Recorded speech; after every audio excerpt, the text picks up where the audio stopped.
इस high court के हुक्मनामों का रत्ती बराबर कोई असर नहीं पड़ा है, न हमें कोई रिलीफ दी गई है। हमने सिर्फ कानूनी हकूक़ मांगे हैं और ये गुजारिश की थी कि अडियाला में शिफ्ट कर दें। तारीखें हमें मिल रही हैं, रिलीफ जो है वो भी नहीं मिल रहा है जो आम इंसानों को और आम कैदियों को मिलता है। शेव करने के लिए शीशा नहीं, बदबूदार कमरा और साथ में अटैच बात नहीं है। फिर ऊपर से जज साहब की रिपोर्ट के मुताबिक इन्होंने कैमरा नस्ब किया हुआ है। जो रवैया इन्होंने चेयरमैन पीटीआई के साथ इस कैद में रवा रखा है वो इंतहाई काबिल मजम्मत है। पिटीशन दायर की है चूँकि अब वकला जो हैं उनको खदशात हैं अपनी लिबर्टी, अपनी प्राइवेसी, अपने प्रोफेशन के तहफ़्फ़ुज़ के लिए, तो मुझे भी यहाँ पे आना पड़ा और जिसमें मैंने वज़ारत दाखिला, IG इस्लामाबाद, ये वही तमाम लोग जिन पर रोज़ाना हम PTI के लीडर्स की तरफ से केसेस करते रहते हैं, उनके ख़िलाफ़ मैंने दादरसी मांगी है कि चूँकि मुझे खदशात हैं और कई दफ़ा इन्होंने अटेम्प्ट किए, तो लिहाजा अदालत से मैंने प्रोटेक्शन मांगी और ऑनरेबल हाई कोर्ट ने जो है वफाकी इदारों को जो है मेरे ख़िलाफ़ किसी किस्म का एक्शन करने या गिरफ्तारी से रोक दिया है। अगली तारीख जो है वो 30 अगस्त मुकर्रर हुई है, जिसके बाद देखा जाएगा कि जी ये वैसे ही हरासमेंट कर रहे हैं या कोई इन्होंने कानूनी कार्रवाइयाँ की हैं या नहीं की है। आज ही इस्लामाबाद हाई कोर्ट में तोशाखाना अपील मुकर्रर है। इस हवाले से मैंने कल ट्वीट भी की थी कि लोग ये इम्प्रेशन दे रहे हैं कि गोया अगर आज सज़ा मुअत्तल होती है तो चेयरमैन PTI जो है वो रिलीज़ होके बाहर आ जाएंगे। मैंने इस इम्प्रेशन को गलत करार दिया है, क्योंकि जब चेयरमैन PTI की अपील पहली दफ़ा डिवीज़न बेंच के सामने आई, अगर उस दिन सज़ा मुअत्तल हो जाती तो चेयरमैन PTI जो हैं वो बाहर आ जाते, लेकिन चूँकि उसको उस मुकदमे ने इतनी तवालत पकड़ ली है कि इस दौरान जो है 25 लगभग मुकदमात में चेयरमैन PTI को गिरफ्तार कर लिया गया है। तो लिहाजा आज जो सज़ा की मुअत्तली है वो अगर आज, जिसका कभी इम्कान है क्योंकि कानून शॉर्ट टर्म सेंटेंस और फिर ऐसे ट्रायल जो इस केस में हुए हैं, ऐसे केसेस में रूटीन है कि सज़ाएँ मुअत्तल होती हैं, लेकिन इसका फ़ायदा चेयरमैन PTI को इसलिए नहीं होगा कि और केसेस में हमने उनकी रिहाई के लिए स्ट्रगल करनी है, कोर्ट्स को अप्रोच करना है।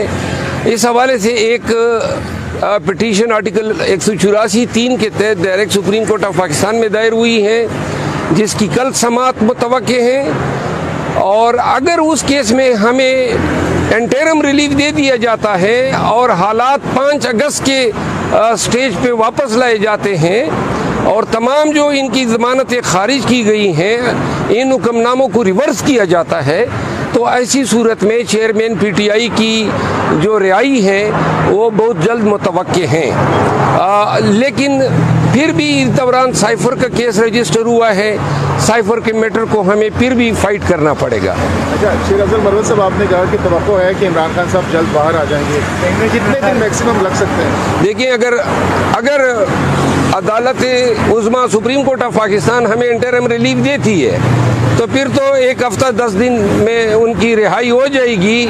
अगर उसमें साइफर में भी हमें रिलीफ मिल जाता है तो फिर चेयरमैन PTI 1-2 दिनों में रिहा हो जाएंगे। लेकिन अगर साइफर चूँकि नया इशू है उसमें हमें रिलीफ नहीं दिया जाता है तो साइफर के मैटर में जब तक उनकी बेल नहीं होती है तब तक उनकी रिहाई मुमकिन नहीं है। अटक के एडिशनल सेशन जज ने जो दौरा किया जेल का, उन्होंने जो इंकशाफात किए इमरान खान की सहूलियत के हवाले से, आप भी एक दरख्वास्त लेके गए हुए हैं, क्या कहेंगे इसके ऊपर? ये तो बड़ी 17 दिन हो गए हम यहाँ इस हाई कोर्ट में आए हैं। इस हाई कोर्ट के हुक्मनामों का रत्ती बराबर कोई असर नहीं पड़ा है, न हमें कोई रिलीफ दी गई है।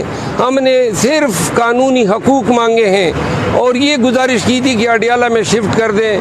तारीखें हमें मिल रही हैं, रिलीफ जो है वो भी नहीं मिल रहा है जो आम इंसानों को और आम कैदियों को मिलता है। शेव करने के लिए शीशा नहीं, बदबूदार कमरा और साथ में अटैच बात नहीं है। फिर ऊपर से जज साहब की रिपोर्ट के मुताबिक इन्होंने कैमरा नस्ब किया हुआ है।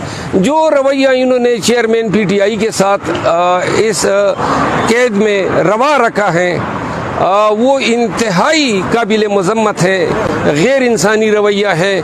और हमें गिला अदालतों से है कि अदालतों ने हमें वो भी नहीं दिया जिसके हम हकदार हैं। साइफर केस जिस कानून के तहत रजिस्टर हुआ है वो कंट्रोवर्शियल हो गया, सदर ने उसको नोटिफाई नहीं किया है, तो अब इस केस का क्या पोजीशन बनेगा जब कानून ही नहीं है? साइफर भी तोशाखाना की तरह एक फ्रॉड है।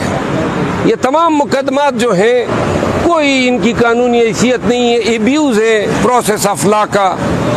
जितने भी मुकदमों में चेयरमैन पीटीआई को मुल्ज़िम नामजद किया गया तक लगभग 188-185 मुकदमात बशमूल साइफर बशमूल तोशाखाना, इन सब की कानूनी हैसियत कुछ नहीं है। इसका आखिरी नतीजा यही निकलेगा कि सारे मुकदमात ख़त्म होंगे, लेकिन ये जो वक्त है इससे वो मतलूबा नताइज इन्होंने हासिल करने हैं और ये हासिल कर रहे हैं। शहराज मरवत साहब, आपने अपने ट्वीट में कुछ गद्दारों की तरफ इशारा किया था कि पीटीआई के अंदर अभी भी कुछ गद्दार मौजूद हैं। वो मामला सेटल डाउन हो गया, क्या हुआ था और क्या नाम बताना पसंद करेंगे आप? देखिए, वो चूँकि क़यादत ने मुझे इससे मना किया है तो मैं उनके अहकामात की पासदारी करूँगा। ताहम ये फैसला हुआ है कि ये मसला जो है बड़ा संजीदा है और ये चेयरमैन पीटीआई के सामने रखा जाएगा, वो इसका खुद फैसला करेगा। टोटल जो आप समझते हैं कि बता रहे हैं, देखिए ये अब चूँकि मैंने कहा कि मना किया गया है तो लिहाजा मुनासिब नहीं है कि मैं अपने जो हमारे पार्टी में सीनियर हैं उनकी बात को जो है मैं वायलेट करूँ। Thank you so much.